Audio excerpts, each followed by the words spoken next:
The Art of War by Sun Tzu, translated by Lionel Giles. Part 7. Maneuvering. Sun Tzu said, "In war, the general receives his commands from the sovereign. Having collected an army and concentrated his forces, he must blend and harmonize the different elements thereof before pitching his camp. After that comes tactical maneuvering, than which there is nothing more difficult. The difficulty of tactical maneuvering consists in turning the devious into the direct, and misfortune into gain. Thus, to take a long and circuitous route, after enticing the enemy out of the way, and those starting after him, to contrive to reach the goal before him, shows knowledge of the artifice of deviation. Maneuvering with an army is advantageous, with an undisciplined multitude most dangerous. If you set a fully equipped army in march in order to snatch an advantage, the chances are that you will be too late. On the other hand, to detach a flying column for the purpose involves the sacrifice of its baggage and stores. Thus, if you order your men to roll up their buff coats and make forced marches without halting day or night, covering double the usual distance at a stretch, doing 100 li in order to wrest an advantage, the leaders of all your 3 divisions will fall into the hands of the enemy. The stronger men will be in front, the jaded ones will fall behind, and on this plan only 1/10 of your army will reach its destination. If you march 50 li in order to outmaneuver the enemy, you will lose the leader of your first division, and only half your force will reach the goal. If you march 30 li with the same object, 2/3 of your army will arrive. We may take it then that an army without its baggage train is lost. Without provisions, it is lost. Without bases of supply, it is lost. We cannot enter into alliances until we are acquainted with the designs of our neighbours. We are not fit to lead an army on the march unless we are familiar with the face of the country, its mountains and forests, its pitfalls and precipices, its marshes and swamps. We shall be unable to turn natural advantage to account unless we make use of local guides.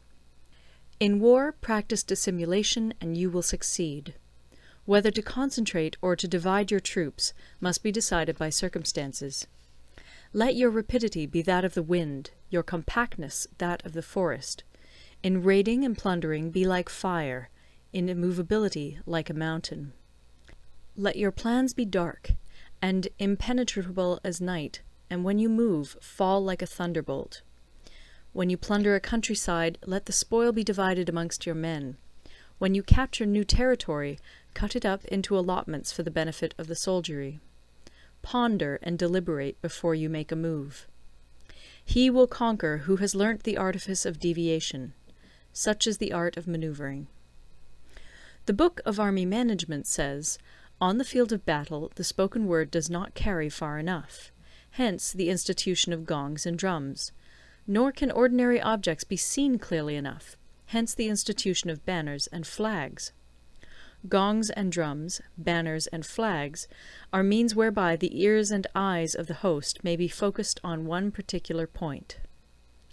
The host thus forming a single united body, it is impossible either for the brave to advance alone, or for the cowardly to retreat alone. This is the art of handling large masses of men. In night fighting, then, make much use of signal flyers and drums, and in fighting by day, of flags and banners, as a means of influencing the ears and eyes of your army. A whole army may be robbed of its spirit. A commander-in-chief may be robbed of his presence of mind. Now, a soldier's spirit is keenest in the morning, by noonday it has begun to flag, and in the evening his mind is bent only on returning to camp. A clever general, therefore, avoids an army when its spirit is keen, but attacks it when it is sluggish and inclined to return. This is the art of studying moods.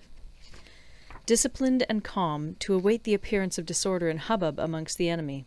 This is the art of retaining self-possession. To be near the goal while the enemy is still far from it, to wait at ease while the enemy is toiling and struggling, to be well fed while the enemy is famished. This is the art of husbanding one's strength. To refrain from intercepting an enemy whose banners are in perfect order, to refrain from attacking an army drawn up in calm and confident array, This is the art of studying circumstances. It is a military axiom not to advance uphill against the enemy, nor to oppose him when he comes downhill. Do not pursue an enemy who simulates flight.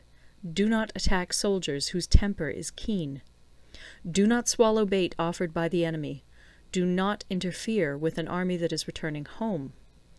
When you surround an army, leave an outlet free. Do not press a desperate foe too hard. Such is the art of warfare. End of Part 7.